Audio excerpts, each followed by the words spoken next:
Bienvenue à tous dans cette première émission de notre nouvelle série, La voie vers le progrès social.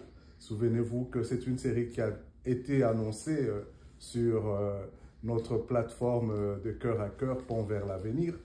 Alors, nous lançons cette nouvelle série et prenez bien vos places parce que il y a des notions importantes au niveau social que nous devons connaître, que nous devons nous approprier et nous impliquer dans une vision parce que, comme vous le savez, il est très important d'avoir un courant de pensée que nous sommes en train de suivre pour pouvoir nous en sortir.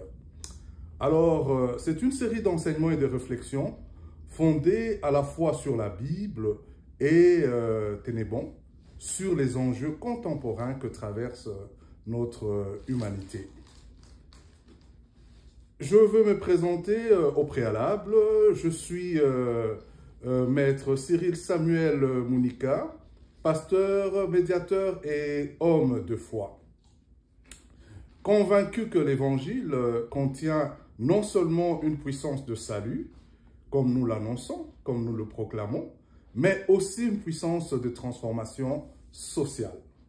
Alors, c'est une série qui va concerner tout le monde. Le progrès social, dans sa définition la plus simple, est la recherche d'une amélioration des conditions de vie de l'être humain par une transformation consciente de l'organisation sociale. Et cela implique donc que les sociétés évoluent non seulement en technologie ou en économie, mais surtout en humanité, en justice et en dignité. Et cette notion que nous allons développer et nous vous invitons de nous suivre dans ce parcours sur le progrès social, c'est une notion qui nous concerne tous. C'est une notion contemporaine car elle est associée à l'idée du développement durable, d'inclusion sociale, de bien-être collectif. Le progrès ne se mesure pas donc uniquement par la croissance comme nous l'apprenons à l'école, la croissance du PIB, mais par la longévité des populations, l'accès à l'éducation et à la santé, la réduction de la pauvreté, le respect des droits humains, l'égalité des chances entre tous. Je vous disais, prenez bien vos places parce que vraiment, nous entamons un sujet très intéressant où tout le monde trouve son intérêt. Et quelques données concrètes sur l'amélioration des conditions de vie. L'espérance de vie a considérablement augmenté au cours des derniers siècles, ce qui est une très bonne chose. L'instruction des enfants, en particulier celle des filles, s'est améliorée dans de nombreux pays. La mortalité infantile, ce sont les indicateurs du progrès social. La mortalité infantile a reculé grâce à des meilleures conditions sanitaires. Cependant, il reste des défis criants. En 2018, plus de 260 millions d'enfants dans le monde n'étaient pas scolarisés. C'est quelque chose qui devrait aller nous chercher et c'est quelque chose qui devrait nous toucher. L'objectif de la voie vers le progrès social, c'est non seulement de proclamer l'Évangile, mais c'est d'arriver à entamer, à offrir un courant de pensée qui pourrait aider tout le monde à, comme le dit si bien la parole de Dieu, bien-aimé, je veux que tu prospères à tous égards, sois en bonne santé, comme prospère l'état de ton âme. Donc, et nous voulons en parler de façon méthodique et suivante. Il y a un intérêt à nous suivre, je me répète encore. Alors, plus de la moitié des enfants scolarisés ne maîtrisent pas les compétences de base en lecture et mathématiques. La pauvreté extrême touche encore plus de 600 millions de personnes. Alors, ces genres de défis devraient, ces grands défis devraient nous affecter ou nous concerner en tant qu'humains, tout simplement. Alors, nous sommes face à un monde à deux vitesses. Pendant que certains parlent d'intelligence artificielle au service du progrès, d'autres manquent encore d'eau potable ou d'accès aux soins élémentaires. Voilà quelque chose qui devrait vraiment aller nous chercher. Les grandes inégalités au niveau social. Et cette réalité crée un monde à deux vitesses, un monde caractérisé par des profondes inégalités. C'est pourquoi nous nous alignons avec les objectifs de développement durable, ODD, des Nations Unies à l'horizon 2030.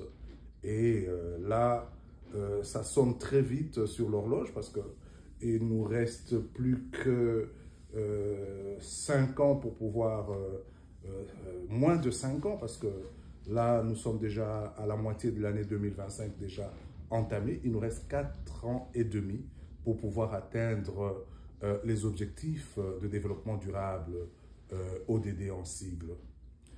Et ce courant de pensée que nous voulons vulgariser, mettre à la portée du citoyen lambda partout, que ce soit dans l'environnement occidental ou encore dans les pays dits en voie de développement.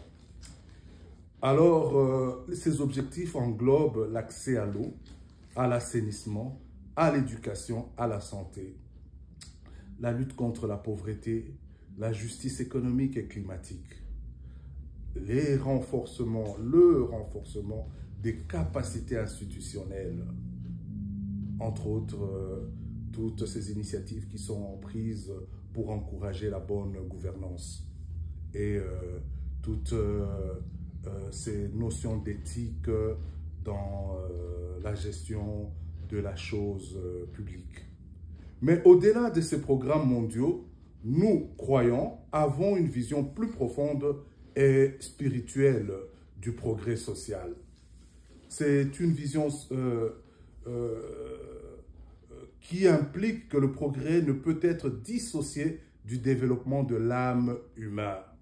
Et la Bible est là pour nous le rappeler très bien dans 3 Jean 1, 2, qui dit ceci exactement, la parole divine. « Bien-aimé, je souhaite que tu prospères à tous égards et sois en bonne santé, comme prospère l'état de ton âme. » Ce verset révèle une triple prospérité que nous poursuivrons dans cette série. Une prospérité spirituelle d'abord, qui est l'état de l'âme, une prospérité physique et sanitaire, être en bonne santé, et le thème principal sur lequel nous sommes basés et qui va être là-bas, qui va fonder notre courant de pensée, la prospérité sociale et matérielle, prospérer à tous égards. Autrement dit, Dieu veut notre développement intégral. C'est quelque chose qui épouse bien cette vision de ODD, donc les objectifs de développement durable. Et Dieu veut que notre développement couvre l'aspect spirituel, la santé et le confort. Donc, il a un regard sur ce qui est personnel, communautaire et national.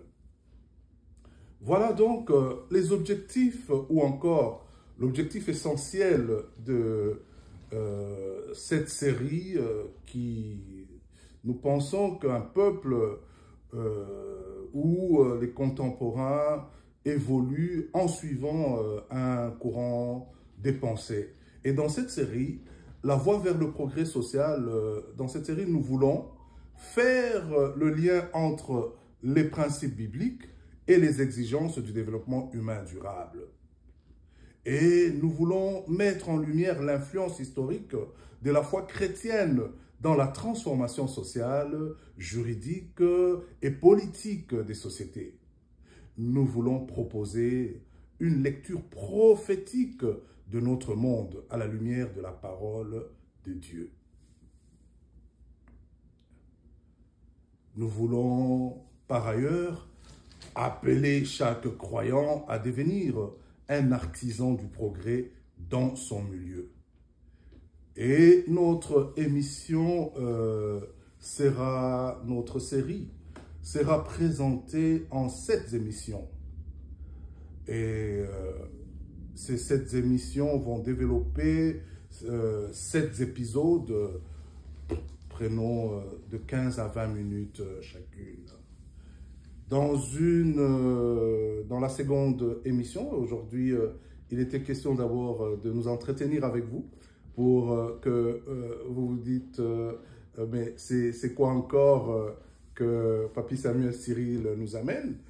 Et c'était juste une introduction. Et au préalable, j'aimerais déjà annoncer ce qui va suivre. Dans la prochaine émission, nous allons parler de la dignité humaine.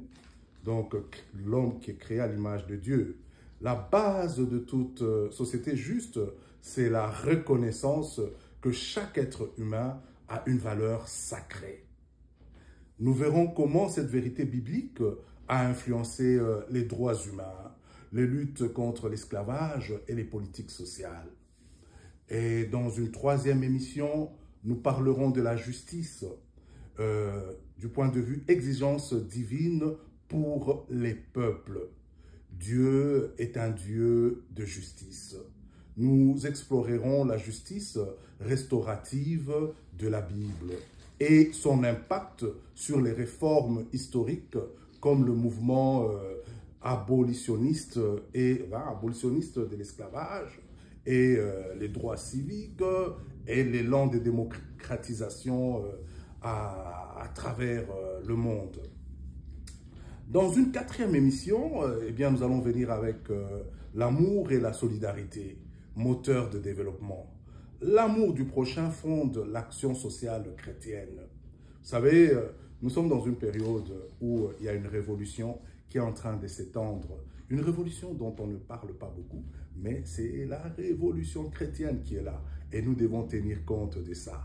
Des institutions comme les hôpitaux, les écoles, les orphelinats sont nées de cet amour incarné, sont fondées sur cet amour qui doit, n'est-ce pas, se maintenir dans un courant de pensée, dans un courant qui peut être comparé comme les temps de Renaissance, de revenir à aux fondamentaux, à certaines valeurs. C'est très important, nous courons, n'est-ce pas, très vite, on est à l'ère de l'intelligence artificielle, mais il y a lieu de stopper et d'aller regarder aussi aux fondamentaux.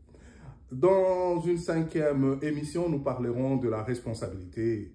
Donc, je suis tenu d'être le gardien de mon frère.